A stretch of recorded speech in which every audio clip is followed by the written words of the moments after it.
أعوذ بالله من الشيطان الرجيم بسم الله الرحمن الرحيم قل إني أخاف إن عصيت ربي عذاب يوم عظيم. سورة الانعام 15 نمبر آیت. پدې 15 نمبر آیت کې هم طریقه تعلیم ذکر کیږي چې د کافرانو سره په دې انداز خبره وکړه. هم د دې سره د یو سوال جواب هم ذکر کیږي. سوالات د دوی سره د سره روان دي. په دې مخکینی 14 نمبر آیت کې د کافرانو مطالبه دا و چې ته زمونږ سره بوتان ومنه او بوتانو د منلو نه بعد به دا خبره چې زمونږ معاشرتي اتفاق براشي. معاشرتي ان معاشره کې د یو قوم د یو علاقې خلک یو نو ته ځان له عبادت کې مونږ ځان له عبادت کوو، دا خبره به ختم شي، اتفاق براشي او اتفاق خشي دی، لہذا ته زمونږ سره د بوتان ومنه. نو دا غي جواب الته ذکر شو. ام طریقه تعلیم ام جواب چې انی امرت ان اكون اول من اسلم. اولنې دا د غیر الله اتخذ وليا فاطر السماوات چې د معاشري اتفاق راولو به جایز خبرو کې راول، په ناجایزو کې اتفاقونه نشو کولای. چې کومې مسالې ناجایز دي هغه کې موږ اتفاق نشو کولای، کومې چې جایز دي هغه کې به اتفاق لرو، خیر دی. نو البته کې مسله ذکر شو چې د الله تعالی نه بغیر بل چا ته خو دې نشو ویلې، کارساز نشو ویلې. ټول احسانات را باندې الله کړی دی او موږ د معاشري د اتفاق لپاره د بوتانو ومنو ته به خبره ده. اوس په 15 نمبر کې هم طریقه تعلیم ده، هم د یو سوال جواب دی. سوال د سیده د کافرانو طرف نه چې ټیک شو ته په حق باندې بوتان اسم نشي کولای، د ټول نظام د الله تعالی په کنټرول کې دی، بده کې شک نشته دی، متصرف او کارساز الله تعالی دی. خو کتر توحید د عقیدې نو واوړي نقصان به سي، نو دی مشرکان ویل نقصان یې نشته. نو دلته کې راغي نقصان ذکر کیږي. نو الله تعالی نبی عليه السلام ته وایي، ته ورته وایا انی اخاف یقینا زیریګم ان عصیتو کنا فرمانی وکم ربی د خپل رب نه عذاب یوم عظیم، د عذاب د ورځې لوی ورځ د قیامت ورځ ده چې 50,000 کاله ده، دې ته لوی ورځ وایي. نو حاصل دا شو چې نقصان یې غټ، که زه د الله تعالی ونه منم، شرک وکم او اسلامی احکام پریدم، د قیامت د لوی ورځې عذاب په ما باندې راتلونکی دی، بیا به را باندې راشي. نو د نبی عليه السلام نو د شریعت مخالفت خو ممکن نه و، چونکې دا امت ته د خلکو ته اورول چې دوی په مسله باندې پوه شي چې د الله تعالی یو لوی پیغمبر، یو لوی شان والا ذات، هغه د نافرمانی په وجه او د شرک په وجه باندې الله تعالی جهنم ته اچي. نو عام هغه خلک چې د پیغمبرانو دشمنان دي، د غون نظام او اسلامي نظام او د توحید هم دشمنان دي، هغه به الله تعالی څنګه معاف کړي؟ دغه معاف کېدل زګینه نشته دي. نو الله تعالی نبی عليه السلام ته ورته وایي چې یریګم که مخالفت وکم در رب خپل عذاب یوم عظیم، د عذاب د ورځې لوی، د الله د مخالفت په وجه باندې عذاب راځي، د قیامت عذاب. نو هم طریقه تعلیم شو، هم د سوال جواب وشو، هم د اخرت یره ذکر شو، د تخفیف اخروی شو، د اخرت یره چې قیامت راتلون کې دی، الته کې عذابونه شته. من یصرف عنه یومئذ فقد رحمه، هغه چانه چې واړولې شو د عذاب په دغه ورځ باندې، فقد رحمه، نو باغی من الله تعالی رحم وکړو. یعنی قیامت جنتونه، قیامت د حساب کتاب نه وروسته جنتونه حاصلول، د الله رضا حاصلول، درجات حاصلول، دا خو ډیره لویه خبره ده. خو چې قیامت په ورځ باندې د عذاب نه بچ شي، نو دا هم معمولی خبره نه ده، دا هم لویه خبره ده. وذلک الفوز المبین، او دا کامیابی لویه، دا کامیابی ښکاره ده. د الله تعالی د عذاب نه بچ کېدل دا کامیابی ښکاره ده، سره د عذاب نه بچ. او دا بچ کېږي څنګه؟ په اسلام بشري تعلیماتو باندې عمل کول سره، توحید او اسلامي احکام منلو سره. نو د هغه سوالاتو جوابونه حل شو. وَيَمْسَسْكَ اللَّهُ بِضُرٍّ فَلَا كَاشِفَ لَهُ إِلَّا هُوَ، که ورسوي تا ته الله تعالی بضر یو تکلیف، دا قدر توحید ده. او دا مسله ذکر کیږي چې متصرف د ټول نظام یو الله تعالی دی، ټول نظام کې تصرف کول او اختیارات او ذات صرف الله تعالی دی، بل څوک نه دی. دا مسله په تفصیل سره بیا ذکر کیږي. وَيَمْسَسْكَ اللَّهُ، که ورسوي تا ته الله تعالی بضر تکلیف، فلا کاشف له، نو نشته لري کون کې د هغه د پاره الا هو، مگر دق الله به لري کوي. نو ظاهري اسباب چې کوم دي، ظاهري وسایل، هغه په منزله د یو پردې سره کېدې شي، خو حقیقت کې مؤثر چې کوم دی د الله تعالی دی. که تاسو سره یو سړی ښېګړه کوي دا الله تعالی په ځل کې اچولي د سره ښېګړه وکړه ستا محبت او ستا همدردي پکې اچولي نه به تاسو سره ښېګړه کوي داسې ډارې کې سره نشي کولی. نو که تاسو سره انسانانو ښېګړې راغلې نو دا ومنه چې په دې کې مؤثر حقیقي د الله تعالی او الله تعالی په مرسته باندې دا کار وشو. نو تکلیف لري کولو والا ذات صرف الله تعالی دی. وَإِن يَمْسَسْكَ بِخَيْرٍ او که الله تعالی ورسې تا ته یو خیر فهو على كل شيء قدير دا الله تعالی په هر څه باندې قدرت لرلو والا دی. په دې ځکه کې یو جمله حذف اصل کې داسې دی وَإِن يَمْسَسْكَ اللَّهُ بِخَيْرٍ فلا راد لفضله دا بل ځکه کې تر شوی دی هغه ځکه نه برانه نقل کې چونکه بل ځکه تر شوی تفسیر ته بل ځکه موجود دی او دا مخکینی الفاظ نه هم اشارتن معلومیږي نو په دې وجه باندې ذکر نشو. اصل کې معنی د څه ولا چې الله تعالی ورسې تا ته یو خیر نو نشته هیڅ یو معنی کوم کې دغه خیر لاره چې کوم ته الله تعالی رسي او دغه وضاحت به یو حدیث کې هم شته چې اللهم لا مانع لما اعطيت ای الله ته کوم سره کې نو څوک منی کولای نشي هغه خامخره رسیږي. نو داغه نورسته په هو على كل شيء قدير دا الله تعالی په هر زمانه قدرت لرلو والا دی. نو که چاله سزا ور کوي نو دغه سزا باندې کول والا څوک نشته که چاله تکلیف ور کوي نو درې کول والا بل څوک نشته دی او که خیر رسي دا خیر را باندې کول والا هم څوک نشته خامخا به ترسيږي. وجه دا د الله تعالی د لوی قدرت والا دی او د الله تعالی مخې رسو کو درې دی نشي. وهو القاهر فوق عباده دا الله تعالی غالب دی په بندگانو خپل بندگانو باندې غالب دی. قاهر چې کوم دی علامه سمعانی رحمه الله معنا ذکر کړی ده قاهر هغه چاته ویل کېږي هغه غالب ذات ته چرته مغلوب کیږي نه مستقل غالب او دا صرف الله تعالی کې دی. نو دا الله تعالی مستقل غالب دی په بندگانو خپل باندې.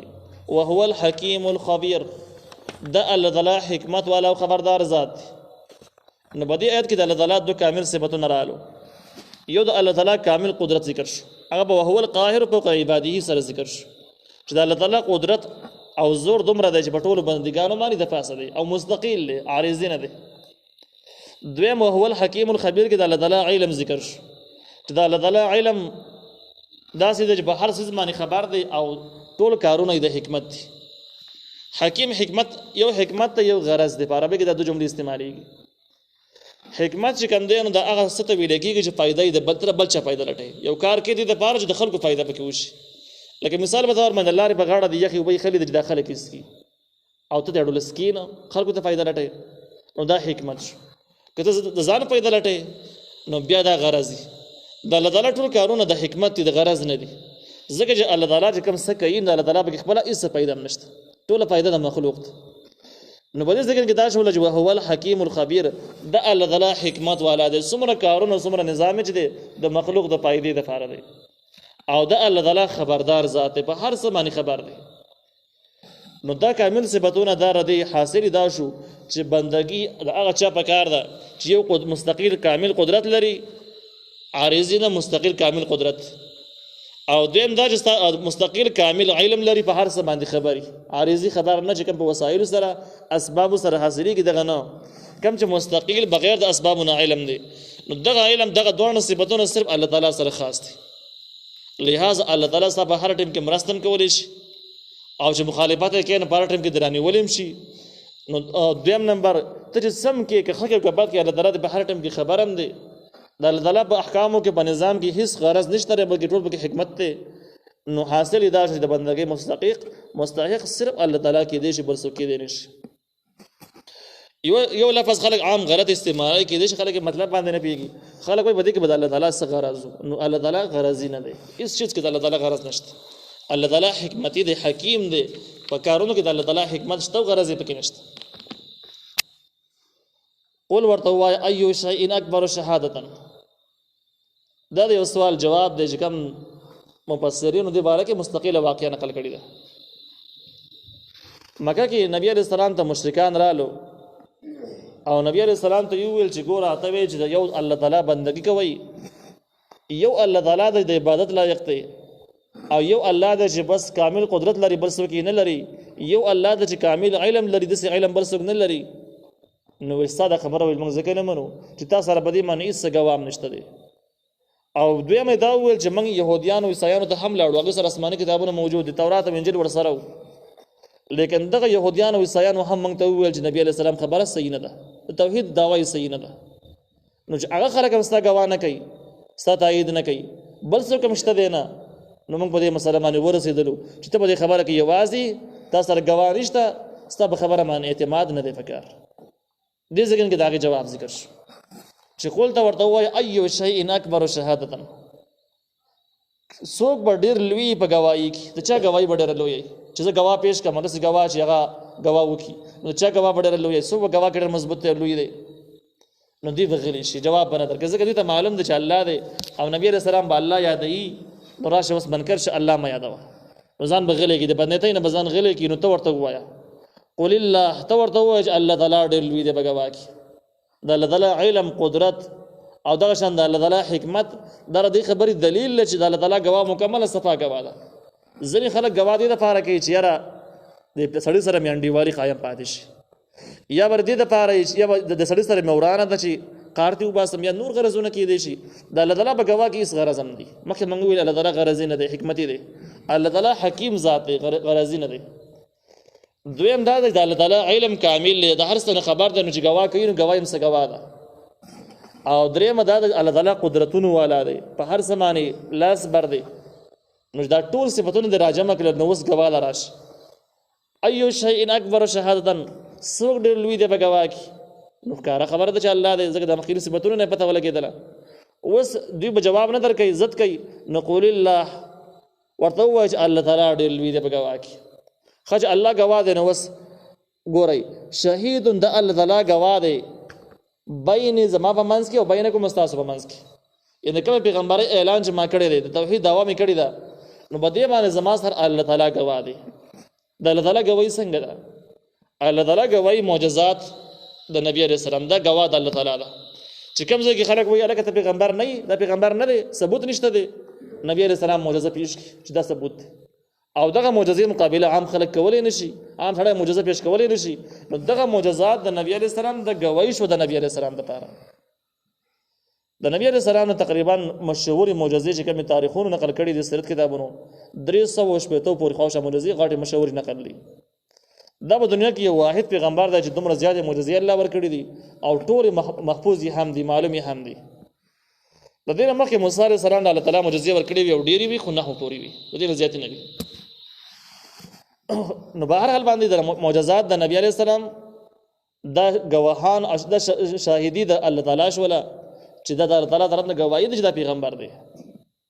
دویم د قرآن نازلېدل، قرآن چې کوم دی نو تقریبا د 25 وجو نه مفسرینو لیکلي دا معجزه ده. 25 وجوهاتو کې مختصرا ځینې دا دي، په قرآن کې به داسې خبرې اطلاع ورکړی شوي د مخکې دا به کېږي او هېڅ چاته پته نه چې دا کار به کېږي، خو ټکه کار به وشي.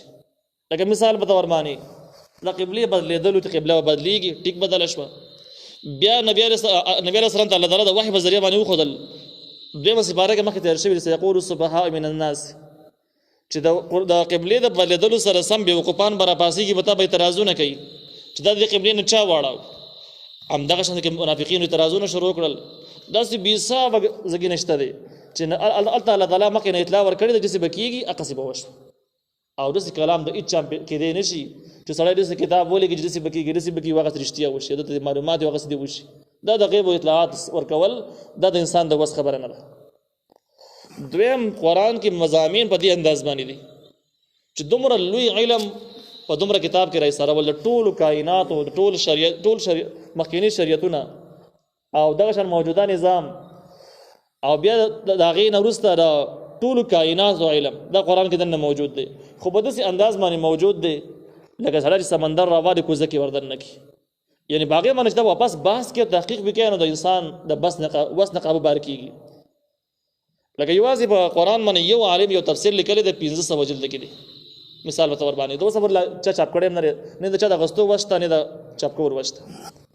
دغه شان د ټولو نه زیات وضاحتونه، تشریحات، تفسیرونه د قرآن دی، د بل کتاب نشته دی.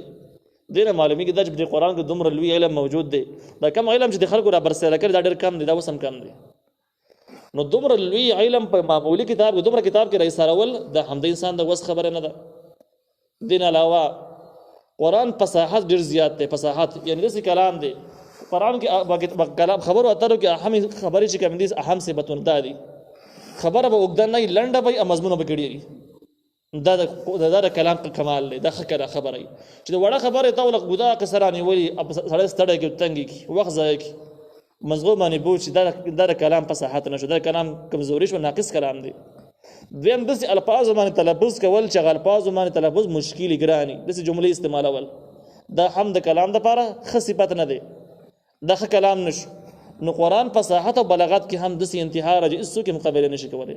نه پکې داسې الفاظ شته چې تلفظ پې ګراني، نه پکې داسې مکرر الفاظ شته بې ضرورته چې د هغې ضرورت نه یې پکې راغلي، نه به د دومره کلام کې د یو بل سره تضاد شته، یو جمله د بل جملې تضاد راشي، خلاف راشي. حالانکه یو عام انسان چې کتاب لیکي، وړوکی کتاب ولیکي، هم ځای په ځای خطا شوی، یو جمله د بل جملې مقابل کې لیکلي خطا شوی. نو په دې کې تضاد هم نشته دی، په دې کې فصاحت هم ډېر زیات دی، بلاغت پکې هم ډېر زیات دی، او د غیب او پیشنګویانې پکې موجود دي. دې نه علاوه پکې نور هم مفسرین د 25 پورې تقریبا ذکر کړي دي. دا ټول چې ته راجمع کړې دا مستقله معجزه شوه د نبي علیه السلام لپاره، عادت تکوینی معجزه شوه چې داسې کتاب بل څوک نشي پیش کولی. نبی علیه السلام سره موجود دی. معلومیږي دا چې همدغه د الله تعالی تایید دی او دغه د الله تعالی طرف نه ګواه ده چې دا پیغمبر دی. دویم قرآن چې کله راکولاو کې د هغې تشریعي نظام چې کوم دی، کوم احکام او مسایل چې پکې ذکر کړل الله تعالی، دغه تشریعي نظام هم په خپله باندې د الله تعالی طرف نه نبی علیه السلام دپاره مستقله ګواه ده. نو ځکه الله تعالی وایي چې نبی علیه السلام ته وایي، ته ورته ووایه چې الله تعالی ګواه دی په منځ زما په منځ تاسو کې. نو په دغه طریقه باندې الله تعالی ګواه شي. واوحي او ما ته وحي شوی ده، واوحي الی وحي شوی ده ما ته هذا القرآن، د دې قرآن، دا قرآن د وحي په ذریعه باندې الله تعالی ما ته رالیږلی دی. لانذرکم به، چې زه ویرم تاسو لره د دې قرآن په ذریعه باندې د عذابونو نه.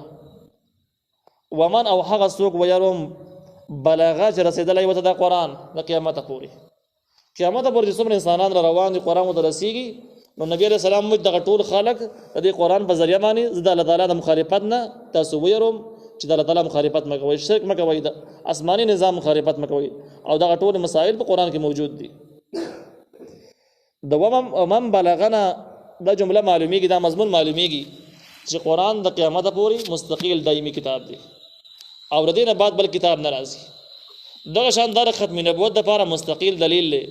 معارف القرآن په دې باندې تفصیلي مضمون ذکر کړی دی چې د قیامته پورې قرآن کافي دی. ومن بلغنا معلومیږي دا چې قیامته پورې قرآن کافي دی، د بل کتاب دراتلو امکان هم نشته دی، بل پیغمبر هم ناراضي. او دا د ایمانیاتو نه بنیادی عقیده ده چې سره به د ختم نبوت عقیده لري. ختم نبوت عقیده معنی ده چې نبی علیہ السلام اخرنی پیغمبر دا به مني. اوس کله چې عقیده لري چې نبی علیہ السلام پیغمبر دی خو اخري نه دی بل راتلی شي، دا عقیده د کفر ده. امام ابو حنیفه رحمه الله په دې موضوع باندې تفصیلی مضمون ذکر کړی دی چې کله څوک پاسه ورو دعوی وکړي چې زه پیغمبر یم او ته ورته وایې چې دلیل پیش کړه، او دلیل په مطالبه سره هم دا انسان کافر کیږي. د ختم نبوت مسله دومره یقیني او دومره محکم او دومره حساس او منظم ده چې په دې کې به د کس نه د دلیل مطالبه هم نه کوي چې ته څنګه پیغمبر یې، د مخې سره به قتل پرې دی بینه. د نبی علیہ السلام په زمانه کې دوی باقاعده وجلې شوي دي. اسود العنسی د نبوت دعوه کړله وجلې شوی دی. مسیلمة الکذاب کم چې ریاض کې منفوحه کې اوسېدو هلته کې دعوه کړې وه د پیغمبرۍ، دا وجلې شوی دی. څومره چې په هغه زمانه کې وقتل شوي دي.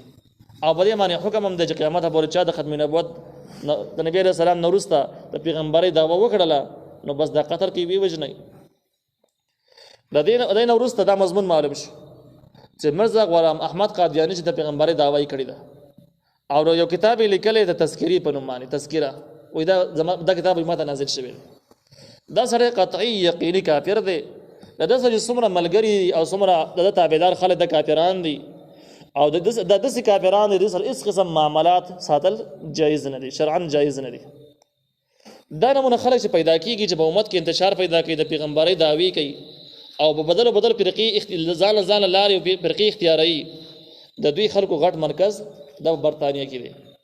او دا راز چې کوم دی نو نواب حسن خان معلوم کړی دی، هغه خپل تاریخ کې لیکلی دي. دغلته کې د انګریزانو یو مرکز دی چې په هغې کې د قرآن او د احادیثو باقاعده درس کېږي او کم کسان چې د علم حاصلوي دا ټول عیسایان دي، په دې کې یو هم مسلمان نشته. نو هغې نه وروسته دوی بیا ځي اسلامي ملکونو ته، اسلامي علاقو ته، او مذهبي پیشي اختیاري لولي مرکزونو ته ولولي نظام زګم د ځان رسي الته چې کله دوی ځان زیکی نو ځان زیکول نه بعد یو جمله راورسي حالات تو ګوري کله پیغمبرای نه انکار ممکن دی پیغمبرای نه انکار وکي کله ځان د پیغمبر ثابتولو لپاره حالات برابرۍ بیا د پیغمبري دوام کوي کدا نه نو بیا یو بل طریقه شروع کی کله په صحابه کرامو اعتراضونه کوي کله په مجتهدینو اعتراضونه کوي کله یو مسله را ژوندۍ کله بل را ژوندۍ کی څوک د پردې نه منکر شي څوک د سود د حرمت نه منکري څوک د اسلامي نظام نه منکرین شي څوک د اسلامي عدالت نه منکرین شي ابره طریقه باندې ځان لارې جوړي کی پکې باندې رواني نو کله سمونه کې نو امت خو منتشر کی هغه منځ کې په قواعد پیدا کی کنه نو دا خلک په دغه خلکو کې مرزا غلام احمد قادیانی هم د برتانیې دغه مرکز نه راپارېښ شو او راغی دین علاوه یو بل د سلمان رشدي په نوم باندې چې هغه هم ډېر کتابونه د اسلام قابلیت کې لیکلي دي دا هم دغه مرکزونه د خلک راوځي خو د خلکو شارټ کټو تر دې معلومولو لپاره د ډېر باطل واري د معلومولو اندازه ده چې کله هم د اهل سنت والجماعت د وصول مخالفت کوي نو بس ته پوه شي د غلط خلک دي به دا دمه وایي چې را بس دا زمونږ رونه دي او بدو ته مو وایي بي اتفاقي پکې راځي چې کله د اهل سنت والجماعت لارې پرې خو د باطل فرقې جوړې کړلې دا یقیني باطل سړی دی او باطل چې باطل نه وي دا ځان له غټ جرم دی دویم د خلکو علامات دی چې همیشه د پاره بعد يهوديان او صلیبيان د پاره دلایل وي په کومه مسله کې چې يهوديان او صلیبيان د کومه مسلې قایلي هغه د پاره بدی لار واري او چې کومه مسلې هغه مخالفي نو دی به دغه مخالفت کوي نو بده وجمانه چې په کوم ځکینو کې دغه صلیبيانو سره مجاهدین په جنگ مانی دي دی هغه مجاهدین ته باطل وای چې کوم د يهوديانو سره په جنگ مانی دي او دغه شان د کې چې کوم احکام په انګريزانو کې دنه موجود دي د اسلامي نظام او اسلامي احکام خلاف دي نو دی به کوشش کوي دغه لپاره د جواز ثبوت پر همي قران او حديث کې بدن گنجائشونه پیدا کوي دغه لپاره چې یاره دغه مسله په حق ده لکه مثال په تور ډیر مثالونه نشته دي یو لاس باندې په خیر د انګريزان کوي نو دی کوشش کوي چې یو لاس په خیر قران او حديثونه ثابت کی او د نور بدعت ثابت کی دغه شان د کې نور داسې ډیر مسایل شته هغه بس په باندې مړ دي انګريزان سپي ساتي او هغه مردار نه ګڼي نو داسې خلک شته یو کتاب دی نظر الابرار په نوم باندې هغه کې په تقریبا 39 صفحه باندې لیکلي دي چې سپیچ دینو خوراک جایز نه دی خو نور ارسی پاک دي اینم پاک دو او د سمات یم پاک دي ارسی پاک دي مثال په تور باندې داسې نور ډیر مسایل شته دي نو وای د دې مثال وایي چې شته د انسان په شان دي انسان په خپل باندې پلیت نه دی خو د انسان د احترام د وجنه کرامتن د دې وخت څوک نه خوري د دې نه چې نو ام دغه شان کې ده نو دی وایي چې دغه کسان وایي چې سپی هم په دغه لیول شو حالانکه سپی قطعی نجس چیز دی نبی علیہ السلام فرمایي چې کم سیز جوټه کنه و پیری وینځي یو روایت کې دا هم ته اخیری پیر پکې ور واچوي شپک پیری اسی وینځي او وم پیر پکې ور واچوي خاور ذکر پکې هم څه خاور پکې واچوي او ردی نه د خوره کې دومره زهريله جراثیم دي چې د خطرناک بیماری هم لګي نو دا د دې ځکه د ختمي نبوت عقیده معلومه شوله او کم خلک چې مخالفتونه کوي دا اندازه تاسو ویله انکم لتشهدون ان مع الله الهه اخرى نبی علیہ السلام تعالی تعالی وایي ته خلکو نه تاسو وکړه چې د دومره معجزې د دومره قرآنی تکوینی مضمون د دې د موجود کېدو نه وروسته د الله تعالی د دې گواہی نه وروسته به تاسو بیا دا گواہی وکړي ان مع الله الهه اخرى چې د الله تعالی سره نور خدایان نشته دا گواہی به تاسو وکړي دومره ناجایز گواه قل لا اشهد ورته وایي زه خو گواہی نکوم نبی علیہ السلام الله وایي ته ورته وایي زه گواہی نکوم دغه ناجایز گواز نشم کولای دا ګناه ده نو ممکن ده چې کافرانو د زد د وجنه ویلی وي یی ویلی چې مونږ گواہی کوو د الله سره خدای نشته نو ځکه نبی علیہ السلام الله تعالی فرمایي چې ته ورته وایي زه گواہی نکوم تاسو بدبخت خلک یې وی کوي او زه نکوم قول ورته وایا انما هو اله واحد یقینا دغه الله اله معبود دی خدای دی واحد یو وانني او یقینا ز بریء مما تشركون بیزار یم د هغه سنه تاسو شریکان جوړوي د باطل نه براءت کول د ایمان بنیادی حصہ ده نو دې ځکه نه کې د مشرکان د شرک نه د کم سن کم سې چې الله تعالی سره شریکان کړی دي دا غیر د بیزاری اعلان نبی علیہ السلام په جواب باندې الله تعالی وکړو چې ورته وایي تاسو د شرک نه بیزار یې لہذا د باطل نه بیزاری اعلان د ایمان حصہ احادیث کتابونو کې د پاره یو عنوان او باب دی باب الولاء والبراء چې دا باب د بیزاری او د دوستانی په باب کې دی چې دوستانه برچا سره کې دوستانه اختیاري شی دی که غیر اختیاري شی دی او دویم دشمنی برچا سره کې نو هغه کې دا مسله تفصیل سره ذکر ده چې کم کسان دین د لپاره کار کوي د دین خیرخوا خلق دی هغه د لپاره هغه سره محبت ساتل تعلق جوړول دا لازمي سیز دی او کم کسان چې د اسلام دشمنان دي مخالفین دي باغیان دي د اسلامي احکام تاسو قائل نری اگر چې د مانزه قائلی اگر چې د روجي قائلی بد بوته نه وي خو دین د یو لوی حصے نه به انکار کړي نو د خلکو سره بایکاټ کول د ایمان بنیادی حصہ